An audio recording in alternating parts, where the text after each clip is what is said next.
किसी भी वस्तु के सुव्यवस्थित सुसंगठित क्रमबद्ध ज्ञान को विज्ञान कहते हैं। विज्ञान 3 प्रकार के होते हैं, केमिस्ट्री, फिजिक्स, बायो। बायो के 2 भाग होते हैं, जूलॉजी एंड बॉटनी। केमिस्ट्री को बोलते हैं रसायन विज्ञान, फिजिक्स को बोलते हैं भौतिक विज्ञान, बायोलॉजी को बोलते हैं जीव विज्ञान। और जीव विज्ञान के 2 भाग होते हैं, जूलॉजी एंड बॉटनी। जूलॉजी को कहते हैं जंतु विज्ञान और बॉटनी को कहते हैं वनस्पति विज्ञान।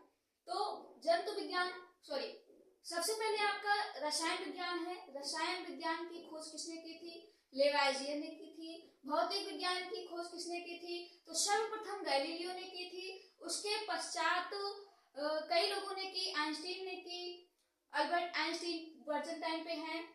उसके बाद बायोलॉजी के जनक अरस्तु हैं और जूलॉजी के जनक भी अरस्तु जी हैं।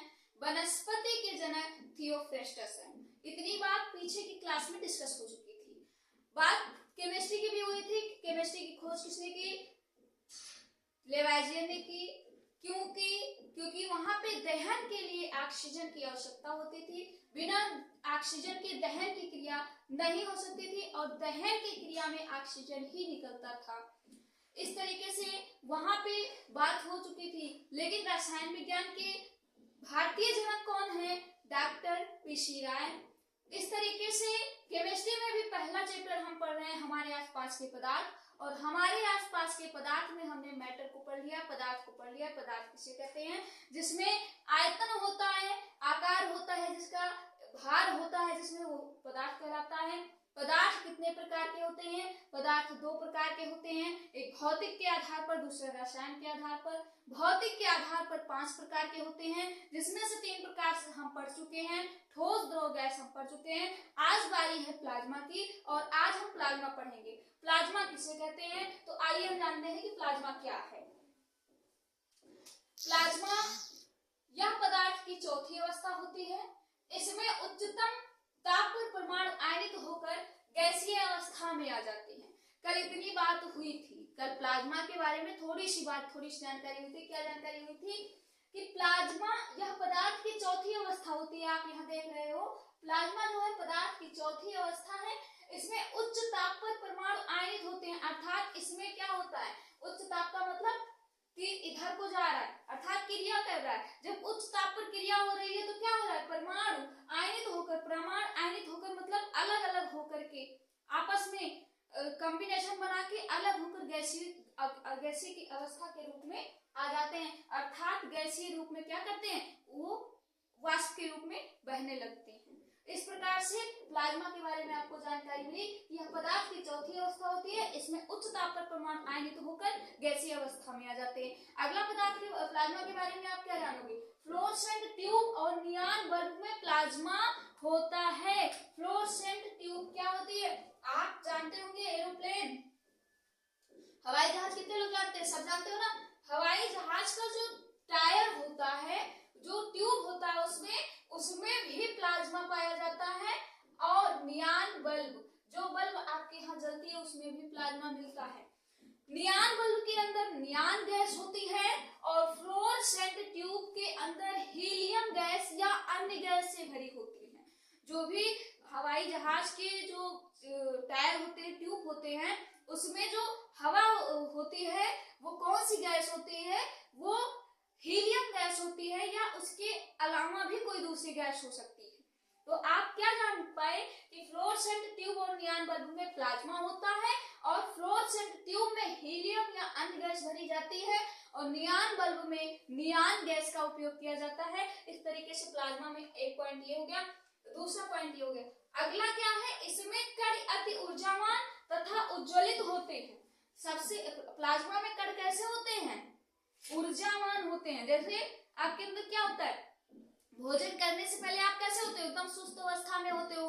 भोजन करने के बाद आपके अंदर एक एनर्जी आ जाती है, आप सारे कार्य करने लग जाते हो। ऐसे ही प्लाज्मा जो है, इसके जो प्लाज्मा के कण है वो अति ऊर्जावान है, बहुत ज्यादा ऊर्जा उनके अंदर है। और उज्ज्वलित भी हैं, जलने की क्षमता भी उनकी बहुत तेज है, उनमें रोशनी भी बहुत तेज है। जो भी लाइटें आप उपयोग करते हो टार्च वगैरह, उसमें आपकी प्लाज्मा होती है, प्लाज्मा के पास इतना एनर्जी होती है, जो आप चार्ज करते हो फोन को तो एक बार चार्ज करते हो कम से कम 12 घंटे यूज करते हो, अर्थात प्लाज्मा ही तो है जो अत्यधिक ऊर्जावान और उज्ज्वलित होती है।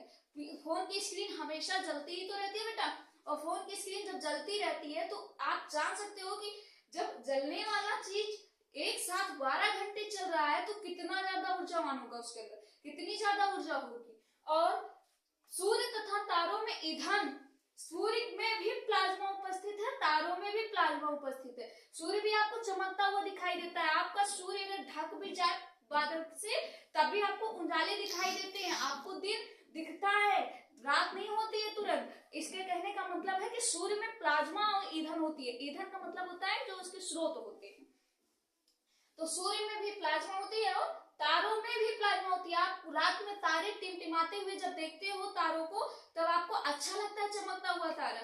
वो तारा चमकने का कारण क्या है, उसमें कौन सी गैसें हैं, कौन सी पदार्थ है, आपका प्लाज्मा पदार्थ। वहां पे तारों में क्या कौन सी पदार्थ है बेटा, प्लाज्मा पदार्थ है तारों में, और सूर्य में भी प्लाज्मा ही पदार्थ है। इसके कारण सूर्य और तारे हमेशा चमकते रहते हैं। चंद्रमा भी चमकता है, लेकिन चंद्रमा सूर्य के प्रकाश का प्रकीर्णन करता है। सूर्य के प्रकाश को 15 दिन वो लेता है, उसके बाद उसी प्रकाश को आपको पुनः दे देता है, इसलिए चंद्रमा चमकता है। लेकिन सूर्य और तारे प्लाज्मा के कारण चमकते हैं। अगला आपका है पांचवा, बोस-आइंस्टीन कंडेंसेट। इसके बारे में भी हम पढ़ेंगे। बोस-आइंस्टीन कंडेंसेट क्या है, यह पदार्थ की पांचवी अवस्था है।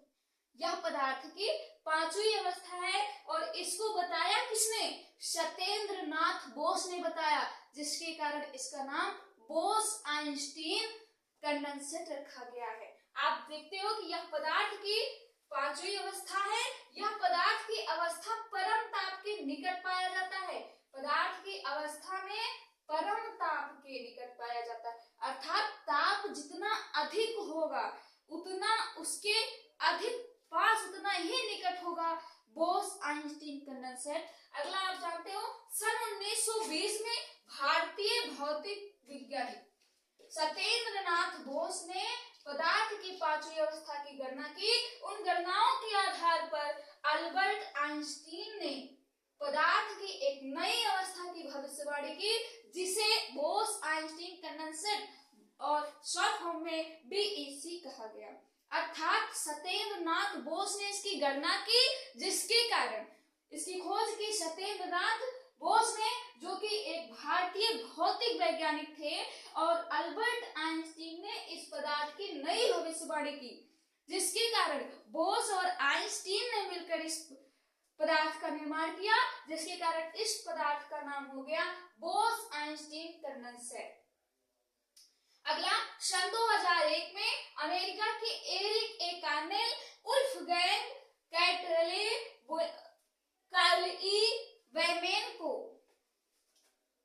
बोस-आइंस्टीन कंडेंसेट की अवस्था प्राप्त करने के लिए भौतिकी में नोबेल पुरस्कार से सम्मानित किया गया। आप यहाँ से ये टॉपिक याद रखना कि सत्येंद्र नाथ बोस ने भौतिक भारतीय वैज्ञानिक थे, जिन्होंने एक पांचवी अवस्था की गणना की, जिसकी गणनाओं के आधार पर अल्बर्ट आइंस्टीन ने नए पदार्थ की भविष्यवाणी की, नई अवस्था की भविष्यवाणी की, जिसके कारण पांचवा पदार्थ की भौतिक के आधार पर पांचवा पदार्थ प्राप्त हुआ, बोस-आइंस्टीन कंडेंसेट, जिसकी भविष्यवाणी इन लोगों ने तो की, इसकी खोज भी की, लेकिन इसका जो श्रेय मिला किसको मिला, सन 2001 में अमेरिका के एरिक ए कार्नेल, वुल्फगैंग कैटरले और कार्ल ई वेमेन को बोस-आइंस्टीन कंडेंसेट की अवस्था प्राप्त करने के लिए भौतिकी में नोबेल पुरस्कार से सम्मानित किया गया। भौतिक वैज्ञानिक सत्येंद्र नाथ ने इसकी खोज की, किसके साथ, अल्बर्ट आइंस्टीन के साथ, बट किसको मिला नोबेल पुरस्कार, एरिक ए कार्नेल, वुल्फगैंग कैटरले और कार्ल ई वेमेन को। अर्थात एक वैज्ञानिक, दो वैज्ञानिक, तीन वैज्ञानिक, चार, 5 अर्थात जिसने इसकी खोज की उसको नहीं मिला। जो इसकी खोज को, इसकी अवस्था को एकदम से सबके सामने लाके रख दिया, अर्थात बोस, सत्येंद्रनाथ बोस और अल्बर्ट आइंस्टीन ने पांचवी पदार्थ की भौतिक के आधार पर पांचवी पदार्थ की अवस्था जो थी इसको संतुष्ट नहीं कर सके, इसको दुनिया के सामने नहीं ला सके, इसलिए इनका नाम नहीं दिया गया नोबेल पुरस्कार में। नोबेल पुरस्कार में इसको दुनिया के सामने लाने वाले हैं एरिक कार्नेल, उल्फ कैटरले, अकाली बेरमैन। इस तरीके से आज का टॉपिक हमारा यहीं तक था। आगे का टॉपिक कल हम पढ़ेंगे रसायन के आधार पर द्रव्यमान, रसायन के आधार पर पदार्थ। रसायन के आधार पर पदार्थ कितने प्रकार के होते हैं? 3 प्रकार के होते हैं, तत्व, यौगिक, मिश्रण। और तत्व 3 प्रकार के होते हैं, धातु, अधातु, उपधातु। यौगिक 2 प्रकार के होते हैं, कार्बनिक, अकार्बनिक। मिश्रण 2 प्रकार के होते हैं, समांग मिश्रण, विषमांग मिश्रण। इसके बारे में हम कल पढ़ेंगे बेटा। आज की क्लास में बस